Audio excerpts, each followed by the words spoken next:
Hello and welcome to another edition here of Taskmaster Talks with Kevin Sullivan. I am your host, JP John Poz, from the two-man power trip of wrestling. And of course, joining me, the star of the show, the former WCW and ECW World Tag Team Champion, former NWA Florida Heavyweight Champion, the man behind the success of WCW, the booker behind the NWO, the Taskmaster, the Games Master, the devil himself, Mr. Kevin Sullivan. Kevin, how are you doing today, sir? I'm doing wonderful, John. How about yourself? Not too bad. I was saying he was starting to get a little cold again here in New Jersey, so I'm not particularly happy about that, but I know you're living a life out there. Yeah, we're 64 today, so spring for us is here, I think. I'll put the boat in the water next week, so. Nice. Yeah. And you're getting ready for a little Red Sox baseball this year. Yes, I am. I wonder how hard it's going to get tickets, because they're only 20%. I do have an in with a friend of mine that runs the Red Sox Hall of Fame, but I don't know how many tickets he'll be able to give out, I heard, and I may be wrong, that it's season ticket holders get the first shot.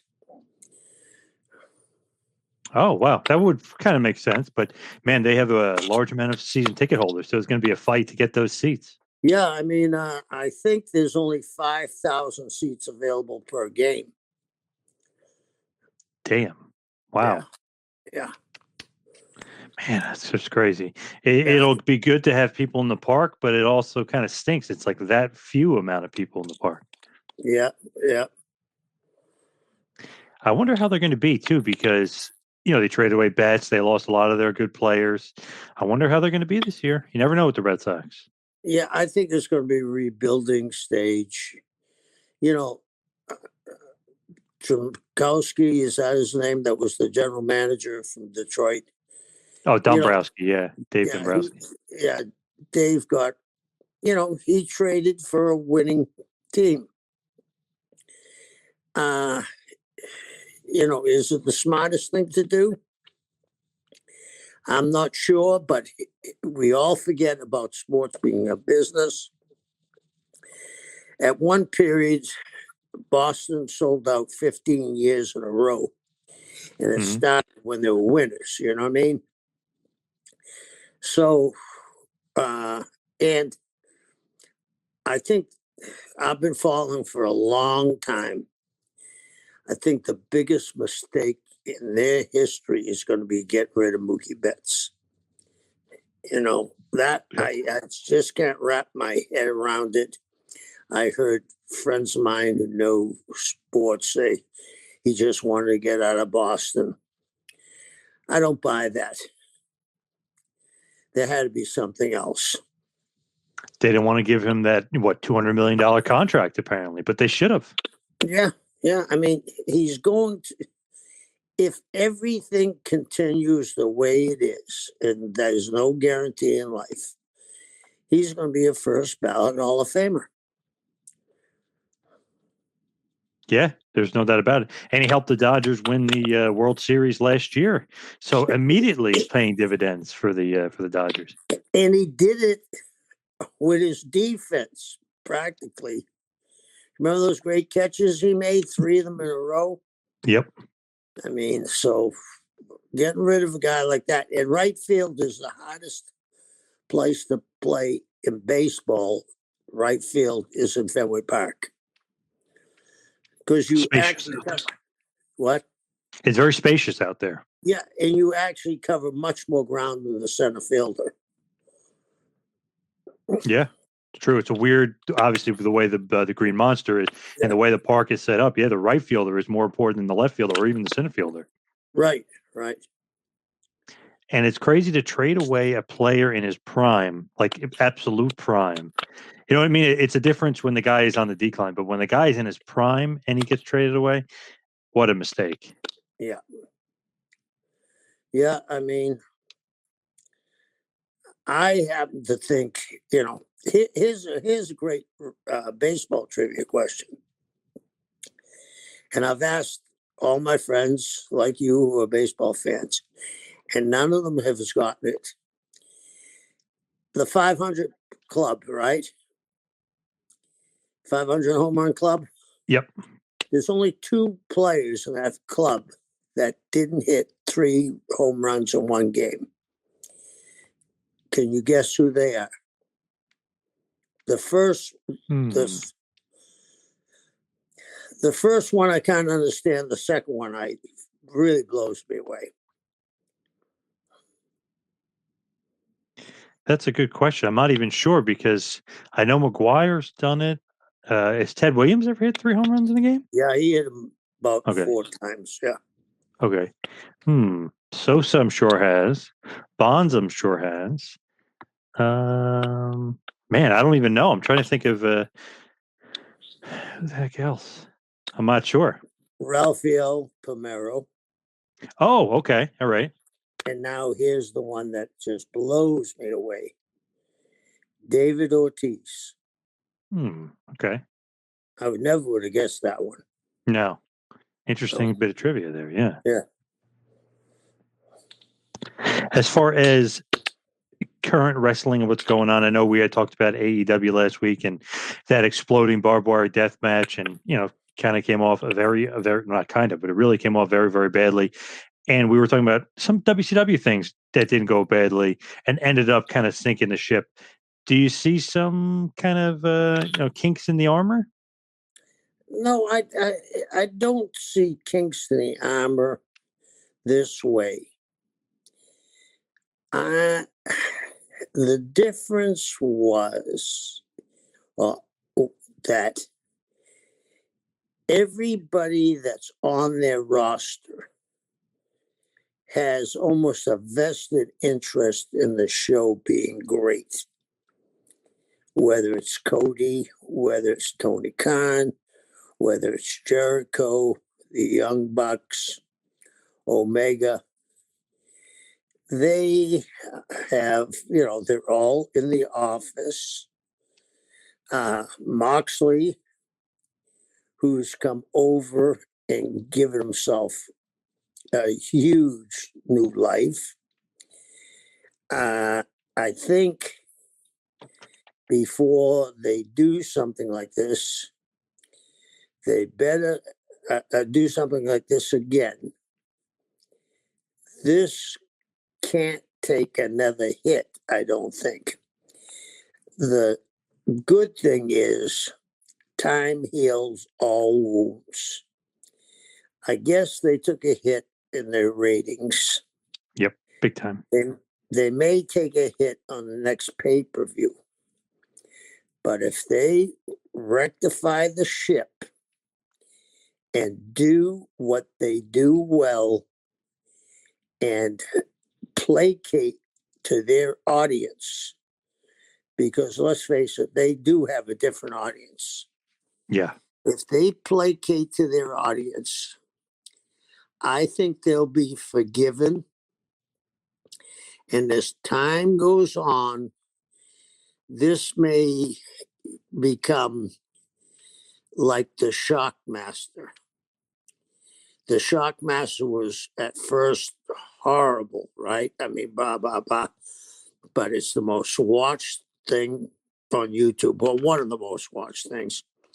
People laugh at it and enjoy it.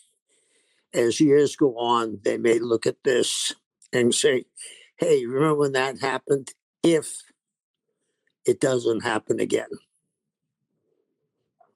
True. Yeah, now the Shockmaster, they make dolls. Literally, the doll is upside down in the package. The action figure, excuse me. I know people will get mad at saying doll, but action figure is upside down in the package, and Fred sells it, and he autographs it and everything. So everybody's kind of loving it all of a sudden, even though at that time it was just a complete, utter disaster. Yeah, I mean, that Ed Woods, who did the worst movie in the world, Plan B from Outer Space. Yep. They still show it in selective theaters around the country.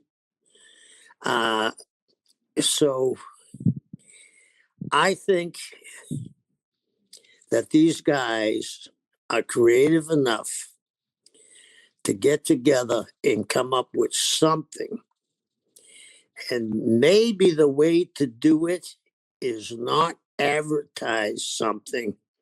And when it happens, they go, whoa, we didn't see that one coming. That may be the way to do this to get themselves out of this hole. And I only think it's a temporary hole for them. Yeah. The interesting other thing that came out is Tony Khan on their, I guess you call it YouTube show. I was going to say their other show, but it's really just a show specifically for YouTube. Came out as an authority figure. You think this is kind of, I don't know, comes off a little lame having the owner of the company be the authority figure? Although he says he won't do it on the Dynamite show, still he did it on AEW's show. I think, and this is my opinion, the authority figure has been way overdone for too long. The one that really worked, besides Eric being in the NWO, was Vince McMahon. He was the greatest heel, maybe in the history of the business. Could Stone Cold risen to those heights that he did if he didn't have Vince McMahon to play off of? Probably not. Why are you going to be an authority figure on the YouTube channel and not your main channel unless you're testing the waters? If they're testing the waters and it works, because I think right now Tony is a little bit of a polarizing figure. And if it works, there's a lot of things that could be brought up. A billionaire, silver spoon. I don't know if Tony was born here, but I know I don't believe his family was born here, were they? No, not his father. I'm not sure about him though. We've become a very nationalistic country, showed during the elections. He may be able to revive it, but it's taking the same girl to the prom that you've been taking her to the freshman prom, the sophomore prom, the junior prom, and the senior prom, to me. I'm glad, though, that he started it on YouTube. That shows me that he has the brains enough to understand we had a big mistake already. Let's not have another one, and let's see the reaction. We don't need a bad reaction again. So my hat's off to him to not doing it on his main show. Now you're saying maybe a little teaser. Maybe he eventually will do it on the main show, even though he said he wasn't going to. The difference is Bischoff is great on TV. Obviously, like I said, McMahon is one of the best ever on TV. He needs a lot of either practice or acting lessons from, but he's terrible on TV. I mean, there's no sugarcoating it. There's no way to kind of go around it and be nice about it. He's really bad. Yeah, and when you said, he said he'll never do it, John, you and I, baseball fans, the worst words a baseball manager hates? We got all the confidence in the world with the manager. He's here to stay, right? Yeah. Yep. So, and hey, wrestling is a very hard thing to learn. Obviously, Tony's been a student for a long time, but getting out there and doing it live is a different thing. And let's face it, nobody saw this coming, AEW. I would think that he would put the time in and effort, and maybe again I'm reiterating, but maybe again, that's why he did it on the YouTube channel, to see how it came across. They have the money to run every kind of test to see how people reacted to it. If it's, and not doing it on the main show, if it comes across lukewarm, well, maybe I can work on it. But if it comes across, no, it didn't work, I think he's smart enough that, and I don't believe that he has that big of an ego, that he would force himself into that position. Gotcha. Now, as far as today's episode and today's focus, WCW/NWO Uncensored 1998, March 15th, 1998, from Mobile, Alabama, at the Mobile Civic Center. The attendance, 7,475. Tagline, rules are for fools. And of course, the pay-per-view buys, 415,000. Very, very good on the buy rate. Are you shocked by that? You took my breath away. Yes and no. Yes, because it's such an outstanding number. No, because of who was in it. Randy Savage and Hulk Hogan. Two of the biggest stars in the history of wrestling. I can see that the people have followed them for years. We took all the heat they got off of Vince, and we placed them in very good positions for us, but still over 400,000. It's quite a feat. Pretty amazing, because you think, oh, Hogan and Savage, maybe they can't draw anymore. Put those two in a cage match in 1998, and they drew 415,000, which is great. Basically, 9 or 10 years after the big WrestleMania 5 main event of Hogan and Savage from Atlantic City, where they drew upwards of 750,000 buys, which obviously was the top cream of the crop at that point, WWF domination, and at the peak of Hogan's run there, and obviously Macho Man being the huge draw he was. But it's just pretty damn impressive from where I sit, like, wow, 415,000. So that was actually the third pay-per-view that year that would draw at least 415,000. So the other pay-per-view, of course, Super Bowl 98, the rematch of Hogan and Sting, did 415,000. This pay-per-view does 415,000.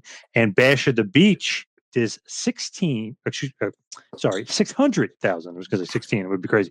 600,000 buys for Hogan and Rodman against DDP and Karl Malone. So a lot of good stuff as far as pay-per-views for 98. WCW rocking and rolling.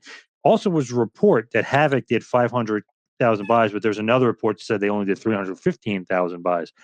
So even then, even towards the end of the year, WCW really kicking ass with pay-per-views. Yeah, I mean, we've talked about this quite a bit. We were so hot then, John. You know what I mean? Everything was rocking and rolling. And again, I've always said the talent is like the 1927 New York Yankees. You know, how many Hall of Famers went to the Hall of Fame for the 1927 Yankees?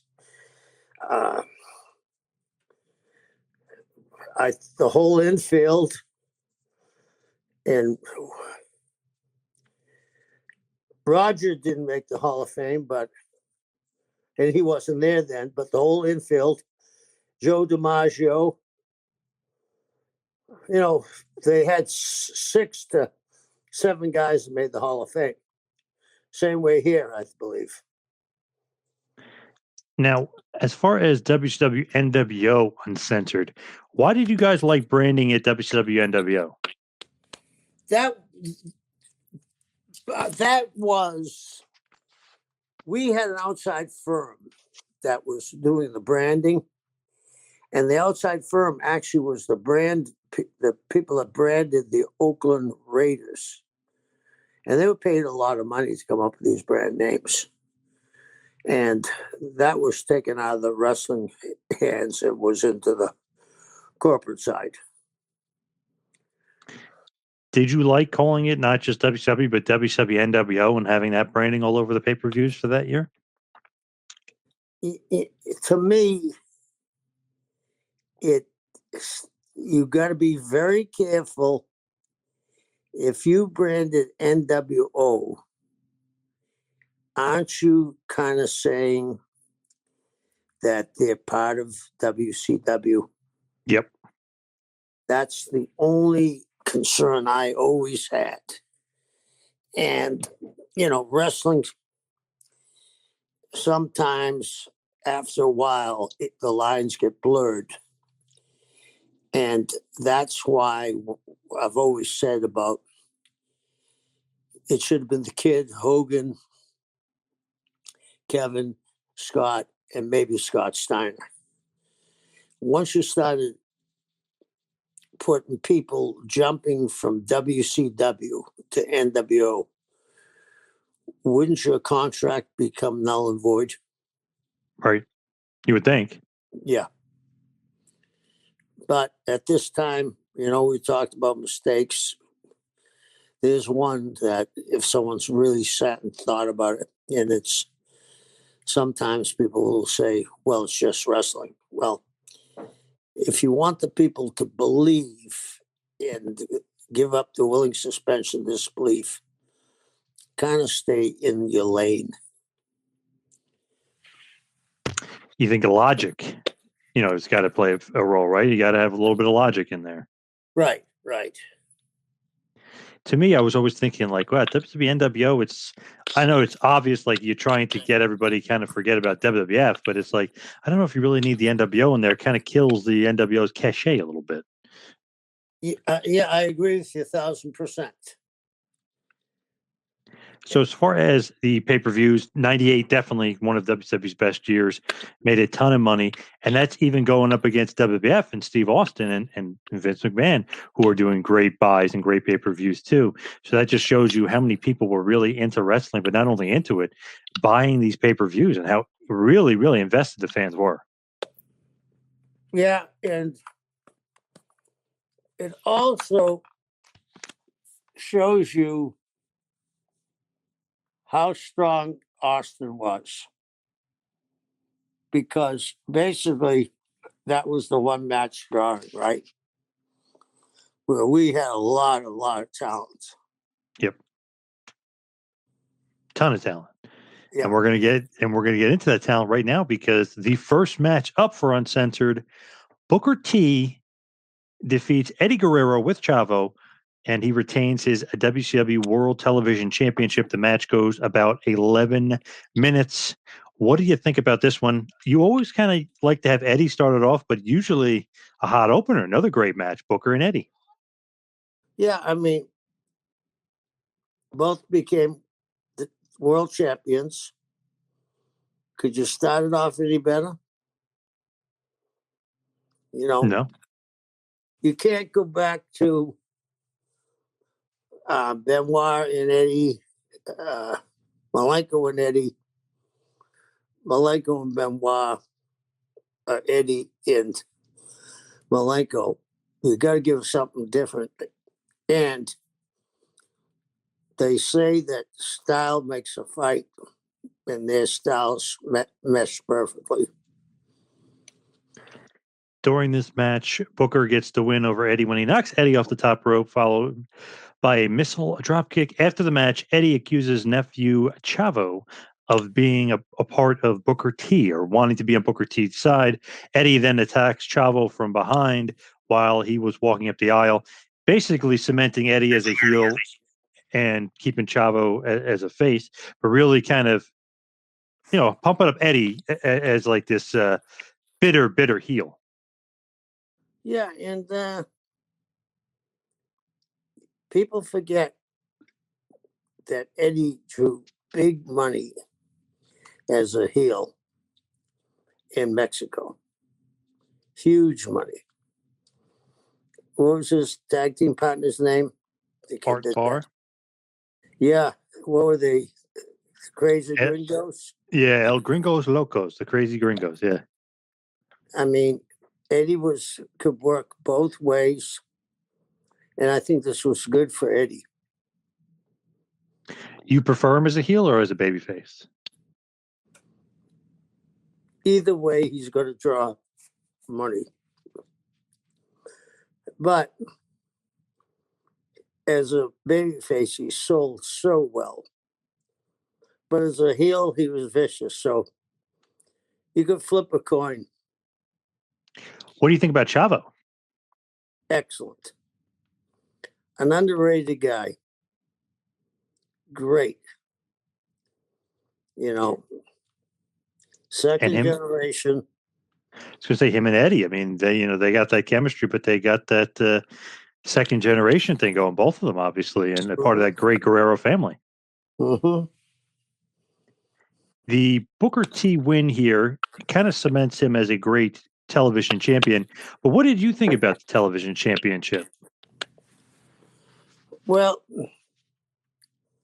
I always, I had that years ago when I was a babyface.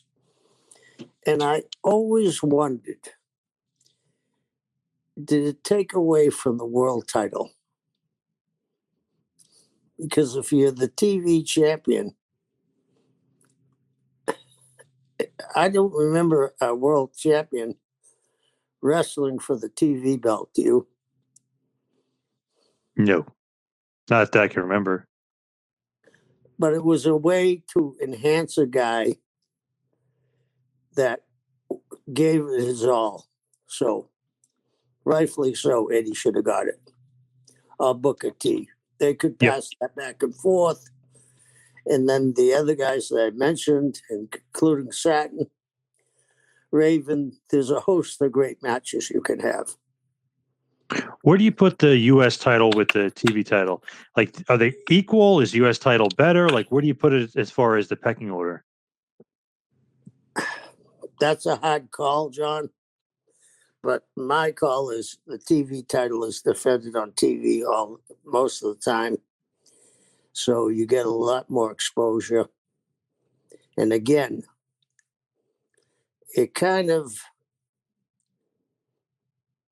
can confuse some people if they just sit down for the first time or not really into wrestling. They're saying, well, why is this guy the TV champion, the other guy the U.S. champion?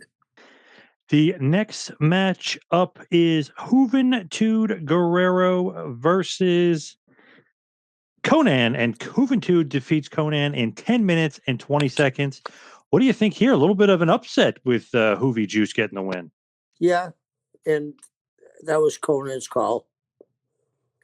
He thought that Juvi needed a win, and rightfully so. Juvi gave great matches, and we're trying to move him up on the card so he can work with Ray and give you that kind of incredible match that the luchadors give. So you wanted maybe Konnan to win, and he was saying for Juventud to win, or is that both of you guys coming together? I came to him and I said, what do you think we should do? And he explained to me why, and it made a lot of sense. And it shows that he was not a glory hound, and he did the right thing for his guys. Man, just to me, it was like, what a big upset, just because Konnan's a pretty big name at this point. You know, he's a pretty big star for WCW. And Juvi Juice, although albeit great for the last 3 years in the Cruiserweight division, was just surprising to see him get the win. Yeah, and I think it was one of those things that should happen on pay-per-views, that it's an upset. The fans at home, not expecting it. Like I said, I wasn't expecting it at all. So you think as a booker, you need that once in a while, throw the curveball and have some upsets? Absolutely. I mean, let's go back to Buster Douglas and Mike Tyson. Yeah. Biggest upset of all time. Yeah. I think the odds of that fight were 40-1. So something like that. Yeah, it was like insane. If you bet Buster Douglas, you're probably a millionaire. Yeah. It's like, I think it was like put down 100 to make 400 or 40,000, or I don't know, some insane amount. It was, I believe the odds are 40 to 1. So something insane if you had Buster Douglas in that one. Yeah. And I think that people like to, I know that when I was a fan, I thought I could predict every match. And you as a fan probably thought you could too. Yep. So you went, wow, I didn't see this one coming. And I think that's a very important thing. And I keep on saying this when we talk. Do not fall in patterns. Shake it up, get the people excited. And then they're excited for the whole show because now they don't know what's going to happen. Yep.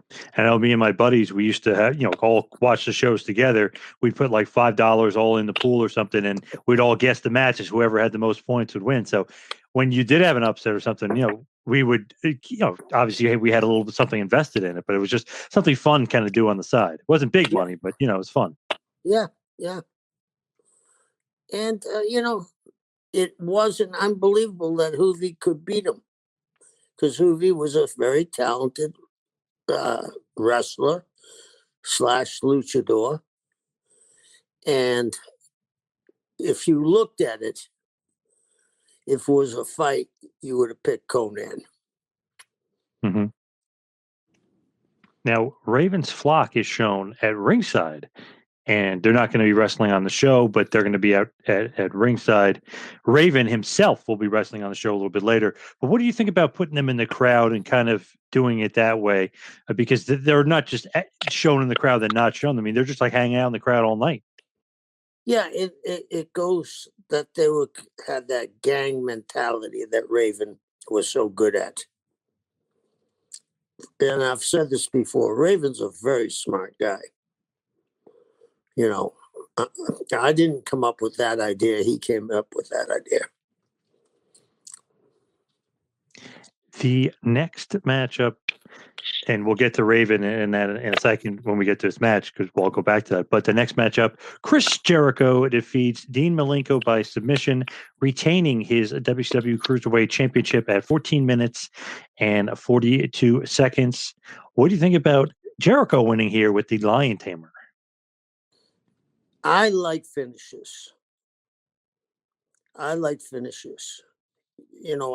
have been a little bit influenced by UFC too, because UFC started to take off about this time, didn't it? Mm-hmm. In the tap out thing. And we did it with a wrestling move that Chris came up with the name, the Lion Tamer. It made the hold believable, especially doing it to Malenko, who was the man of 1,000 holds. So, and let's face it, they had an incredible match. And an incredible feud. These two, I mean, there was just very intense. Jericho would make fun of his father, make fun of his brother, make fun of his family. Really, really went hard after Stinko Malenko. A lot of good stuff from those two. Yeah, and I think the way Jericho did that, it brought the best interviews out of Dean. Because, Dean was the Iceman. And because of Jericho talking family, it really worked for Dean. It was so cool because such different personalities. Malenko's very serious. And then, of course, Jericho's the man of 1,004 holds, making fun of Malenko. And then he's got that list with all the holds that he's going to kind of go through and name. So it's really like a good build here of everyone kind of wanting Jericho to get his comeuppance, but he beats Malenko again. So Malenko is on a bit of a losing streak. Yeah, but we kind of knew that they were going to get their due. So if you know where a guy is going and you have a plan for him, it isn't hard to, as long as you keep your word, it isn't hard for them to know, okay, this is a bill for me. Yep. Makes sense.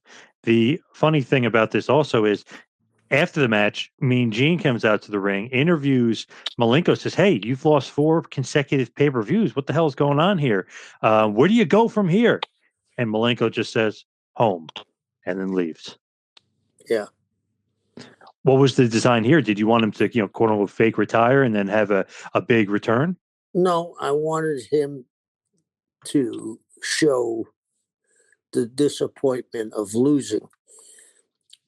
Gene was so good at this.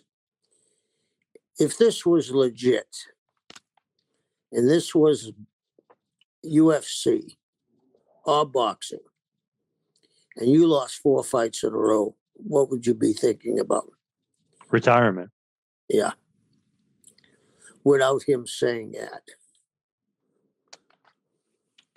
It's just great the way Mean Gene kind of confronts him too. It's not like sugarcoating it. He's like, "You lost 4 in a row. Where the hell do you go from here? What's going on with you? You're a loser." He really kind of hits home, and it really looks like Malenko's depressed and may retire. Yeah, yeah. And Dean did an incredible job. And Gene, like you said, almost came out of character, because that wasn't Gene's character to almost belittle somebody. Yeah, he was upset. I guess Malenko's very upset. But Jericho, it's great because the heel momentum just keeps on rolling for him, and he becomes a bigger asshole each and every week he comes out. I mean, he was on a roll at this point. I mean, Monday Night Jericho he was awesome in '98. And he was on his game so well. Sometimes it's like, I read a book one time, it's called The Psychic Side of Sports.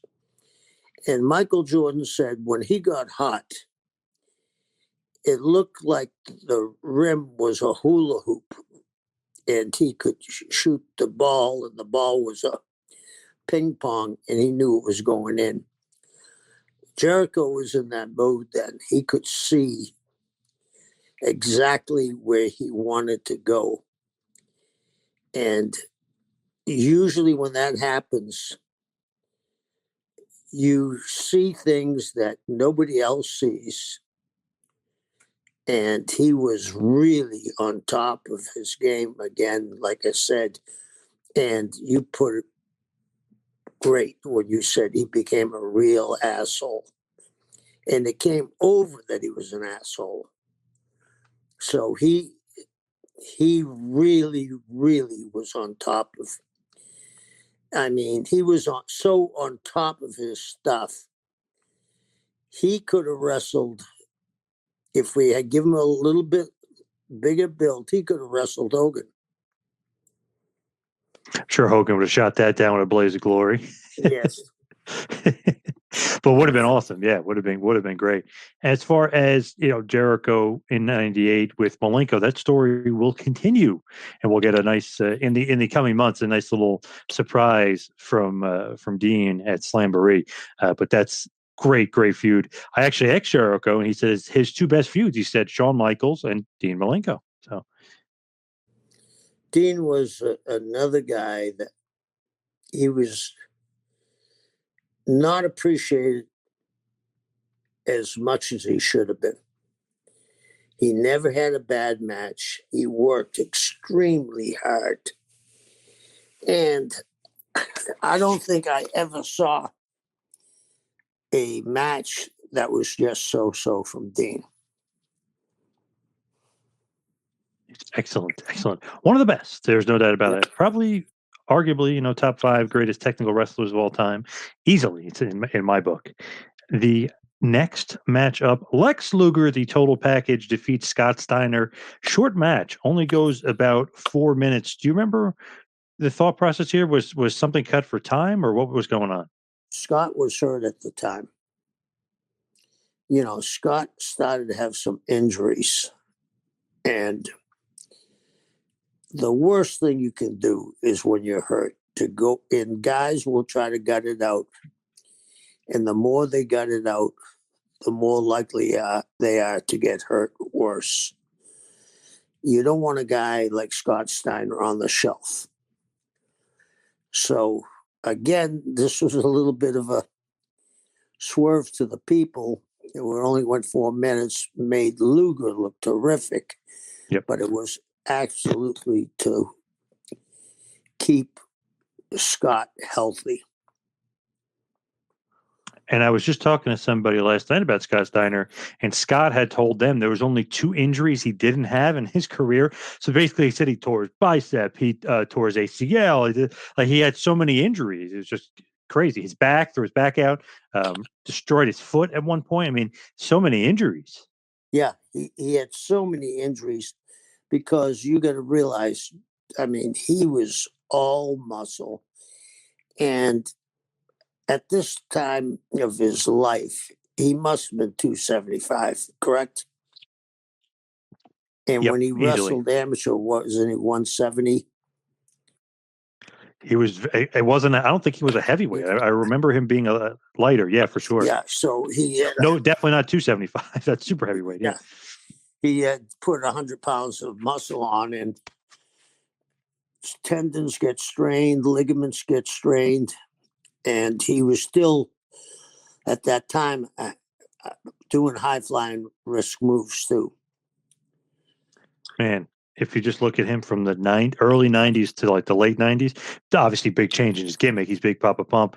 And obviously, maybe even moreover, obviously, his Big Papa Pump, and he was awesome. But as Scott Steiner in the early 90s, what a freak athlete. Man, he could do things. Frankensteiner, that he'd have Ron Simmons like this, and he'd just do a 360 with Ron in his arms. Like, man, freakish strength, and probably the most athletic guy I've ever seen. I mean, for that size, insane. I can't disagree with you at all. I mean, you're absolutely right. For his size, and he was freaky strong. And to do that to Ron Simmons, who was a legit 280 pounder. I mean, Ron Simmons, to my knowledge to this day, he's the highest defensive lineman ever to be that high for a Heisman Trophy candidate. Yeah. I think it was 5th, wasn't he? I don't remember the exact number, but it was impressive as hell. It's like, wow, that'll never happen again. Like, crazy. Yeah. Great athlete. The next match up, DDP, Diamond Dallas Page defeats Raven and Chris Benoit in a triple threat match, retaining his WCW United States Championship match in about 16 minutes. Bring up Raven and his flock again. Obviously, they always want to get involved and always will get involved, but great match, DDP, Raven, and Benoit. That match could have been a main event match anywhere in the world. I mean, the stuff these guys were doing, and it wasn't just moves, there was psychology in the whole match, which is very hard when you have 3 individuals in it. And they pulled that off. Amazing. They do tease a crazy spot where a table is in the middle of the ring. Benoit teases he's going to superplex Page off the top onto the table. Page gets out of it, gets Benoit out of the way. Diamond cutters Raven through the table and gets the win. I feel like the undercard or the mid-card or the upper mid-card in WCW on fire at this point. Not always would you get the main event, home run or a great match. The mid-card guys like DDP, Raven, Benoit always had good matches. Yeah, and they set the table for the main event, which was their job. I mean, these guys, I got to give them all credit from the first match we talked about till now. Everybody was trying to steal the show, and each one did in his own way. Man, DDP at this point, obviously 97, just coming off the feud of the year with the Macho Man. Then now he's the United States Championship. He's on quite a bit of a run, and then match with Hogan and continue his push, and obviously, like we mentioned, Bash the Beach being in the main event. So it's quite a good year, 1998, for DDP. He's on the rise in 1998. Yes, and I got to give him all the credit in the world. He started very late. It's almost impossible to start that late. He's one of those guys that believed in himself, knew he could do it, and he wasn't going to be outworked. And my hats go off to him to this day. He's awesome. One of the best. There's no doubt about it. Yeah. Now, the next matchup, the Giant defeats Kevin Nash by disqualification in about 6 minutes and 30 seconds. Bryan Adams uses the baseball bat to hit the Giant and causes the DQ. This is a rematch from Sold Out. What do you think here with the DQ schmaz finish? Well, first of all, in my head, Kevin was the leader of the NWO. The Giant was the salvation for WCW. I didn't think we probably could have done a better DQ, but I didn't want to beat either one of them, and I certainly didn't want to take any steam off the NWO. You got to realize they're the ones that got us to the dance. And it was to protect the NWO. Kevin would have done the job, but I thought it would have been the wrong thing. In hindsight, I still think it would have been the wrong thing. So I took the line of least resistance. The problem would have been if Kevin lost. I believe a heel can lose and then get his heat back. But how do you get your heat back when the Giant would have had to choke slam Kevin to beat him? And how could Kevin jump up after a choke slam from the Giant and get his heat back? A lot of things go into finishes, okay? We had built the Giant up that the choke slam late. If you remember when he choke slammed people and covered them, they laid there. Yep. I didn't want the head of the NWO laying down. So Bryan was brand new. They had just put him in there. So it got Bryan into the mix. And it didn't hurt anybody, but maybe if I look back at it, I think the Giant could have taken the loss easier than Kevin. But how do you beat a Giant? So you're in a rock and a hard place. So sometimes you do things that you say, what's the least harm I can do to these two guys? And that, to me, was the least harm I could do. And it also got Bryan into the mix. What'd you think about signing Bryan Adams? Too many guys at this point? Did you really need him? Well, I think they were trying to hire anybody that had anything to do with the WWE. It looked like at that period to our fans that WWE was losing momentum.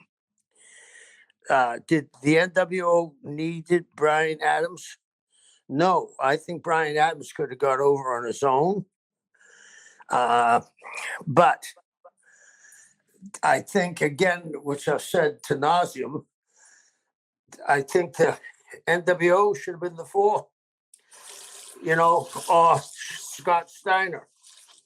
But that wasn't to be, so we went with the best we could, and having Bryan in there, as I'm keep repeating, it's You got to do something with him if he's in it. Yeah. I just, as a fan, was like, oh man, this is like overkill now. Another guy shows up from WWF. Now he's in the NWO. It's too much, too many guys. Yep. And you're right. I agree with you 1,000%. I feel like, at some point it's overkill, but is that a Bischoff call or who's making the call to put him in the NWO?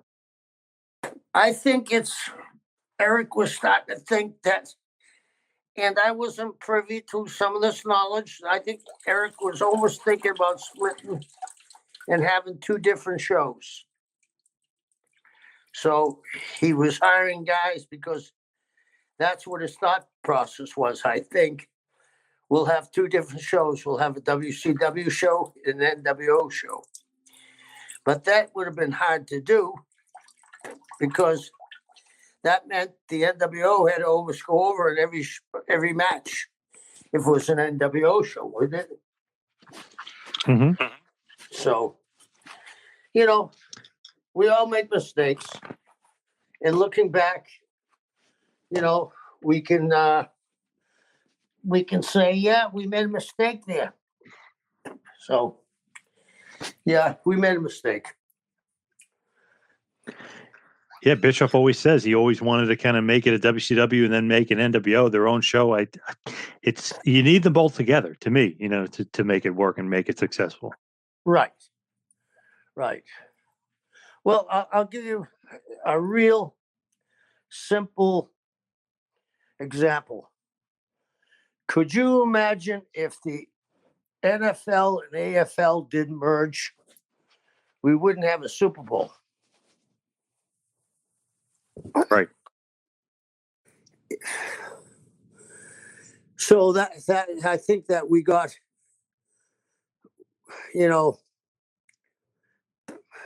I think we all think sometimes more is better. My thought is less is more. Agreed. Yep. The next matchup, Bret the Hitman Hart defeats Curt Hennig with Rick Rude by submission with the sharpshooter in about 14 minutes. What'd you think about this one? This obviously isn't, Bret versus Mr. Perfect of 1991 or King of the Ring 1993, but, a decent match. Maybe you expect a little bit more from these two. What'd you think? I just found out something recently. Bret's back. I mean, not Bret. Curt's back was really still bad. Curt's back was really still bad.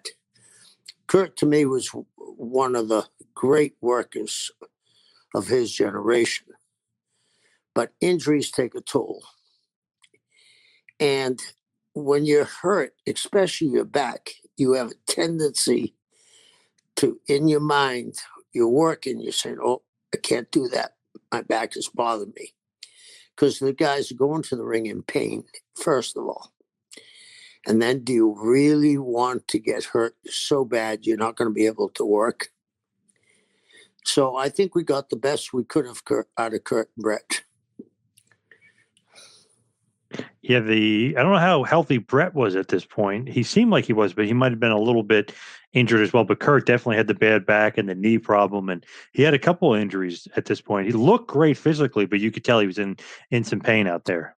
Yeah, and that's the bad thing. Pain is a killer. I mean, I've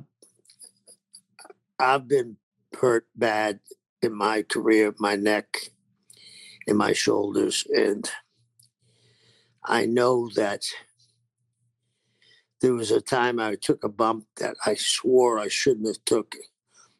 And I said, I'm going to do it. I'm going to do it. And maybe it was that I self-prophesized myself. I hurt my neck worse and I was out for a while. So that's always in a guy's mind that's been hurt. And like you said, I didn't realize Curt's knee was bad. So he's going in there with a bad knee, a bad back, and no base. The thing that I prided myself on when I wrestled was my legs. I had like 36-inch thighs. I squatted over 800 pounds. So I knew I was all right. But once I hurt my neck, I don't care how strong your legs are, your neck and back, you start to worry because it can be a very, very precarious situation, and you start to try to protect yourself on a bump and you land wrong. True. Dangerous stuff. The next match up, Sting, the WCW World Heavyweight Champion, defeats Scott Hall with Dusty Rhodes to retain the WCW title in about 8 minutes and 30 seconds. What do you think here? First of all, Sting is the world champion and he's not in the main event. Again, creative control plays a lot to do this. My personal belief, the main event is the world title match. But the other thing is, you got to get the cage down. So if you put the cage down and then got to bring it up, you know what I mean? Before the main event comes, it takes away from the show. So on this placement, I agree with them. Now, did you ever think, I know this is in the midst of Sting just wins the title back from Hogan after that disaster at Starrcade 97, and then, leading up to it, it's like, what's going to happen with the title? They have the rematch at Super Brawl. Sting officially wins back the title. Did you ever think about putting the title on Scott Hall?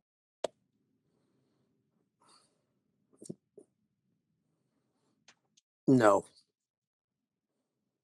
Never. Why not? Yeah. Problems. They were starting to have some problems with Scott, and there was one time they were going to send Scott to Japan to finish his contract, which was just heat. Do you know what I mean? It was heat. I don't even know the situation, what caused it, but Scott Hall should have been a world champion in my book. Yep. Scott should have been a champion. And that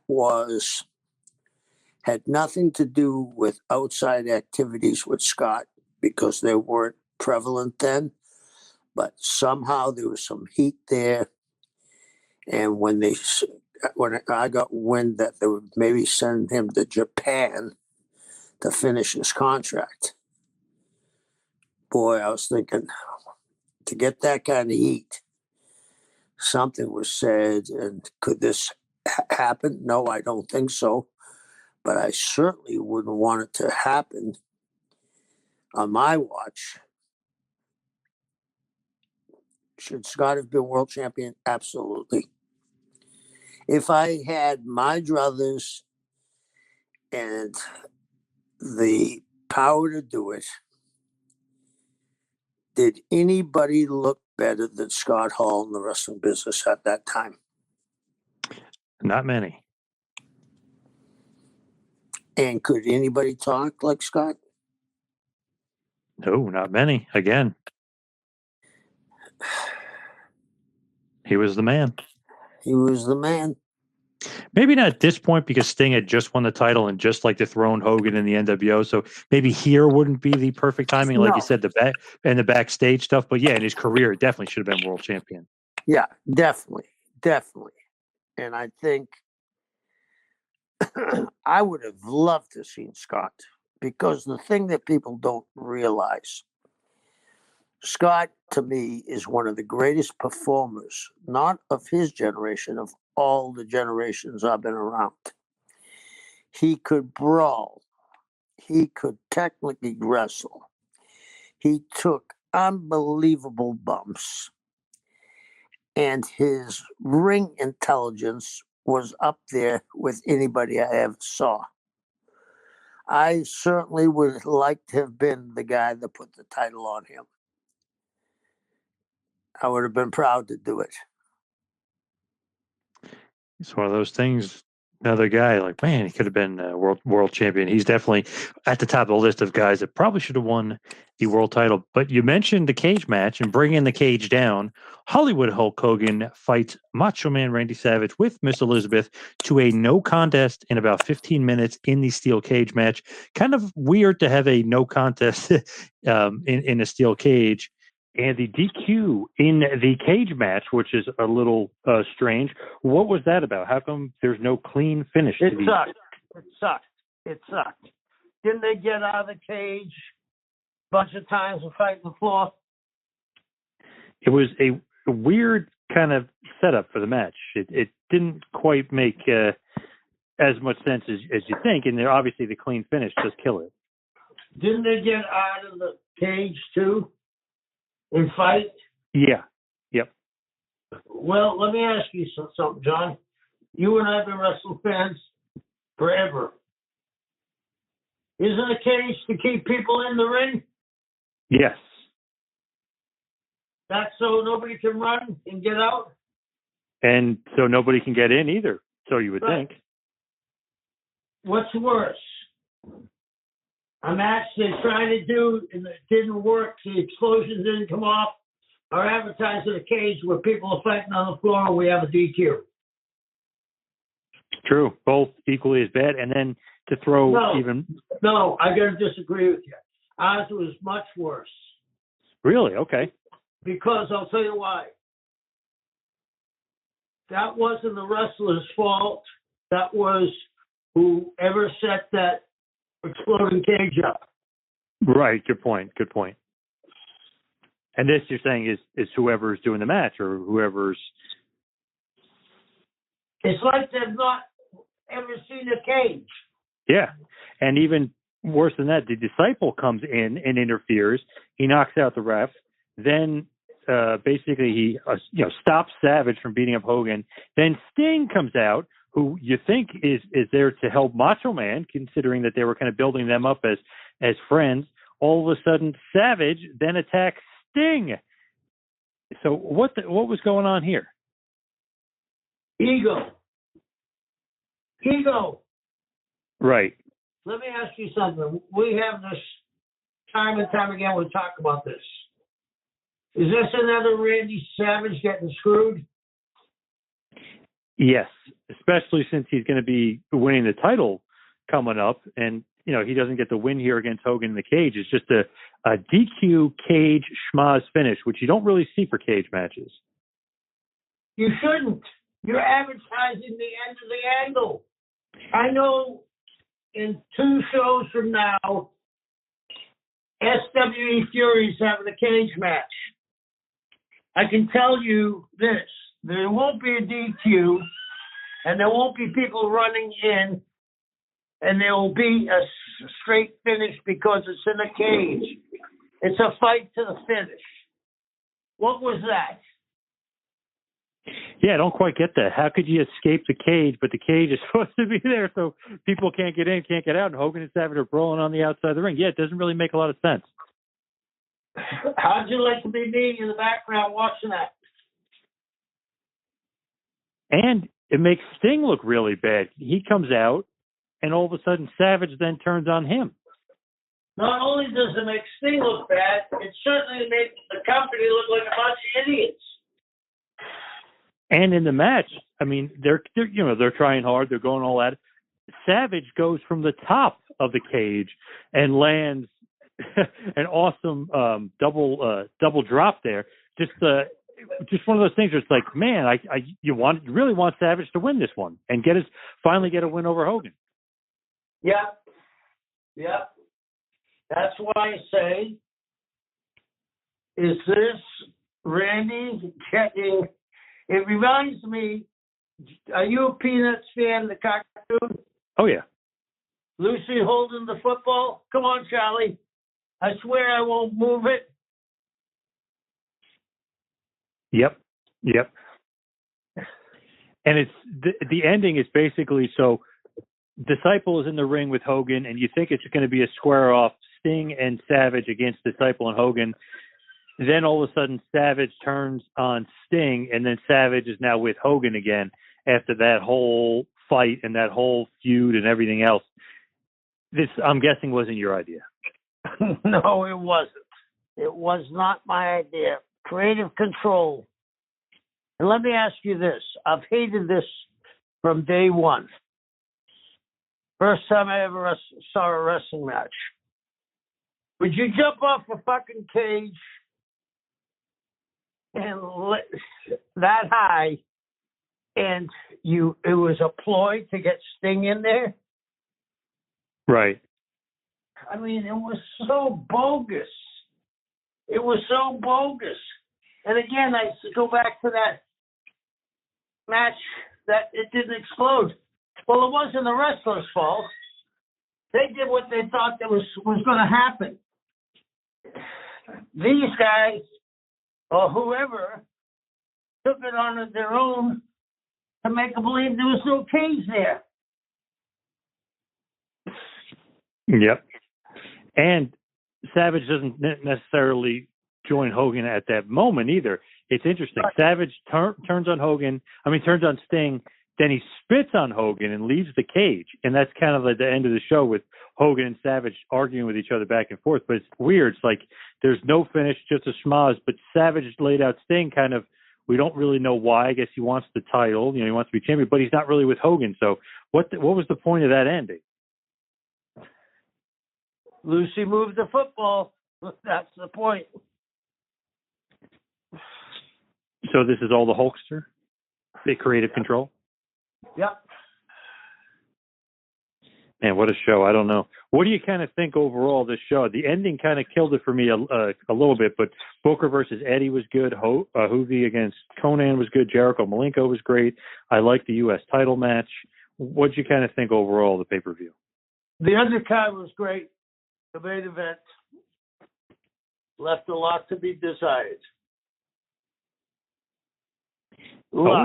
Always kind of happened at WCW at this point. It was like the main event was starting to get a little disappointing month after month.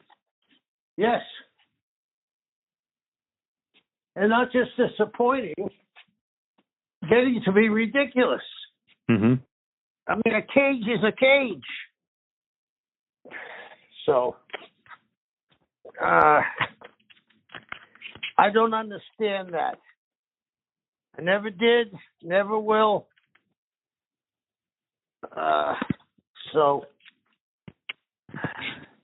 I think to me, thumbs maybe in the middle, undercard good, pay-per-view ending wasn't that great. Thank you for watching the Hannibal TV. Please like this video if you enjoyed it and click the subscribe button to not miss any of our latest shoot interviews, match videos, or news updates. Support us on patreon.com for $1.99 a month to watch our full shoot interviews ad-free and help our channel grow. Follow us on Twitter at the Hannibal TV for instant updates.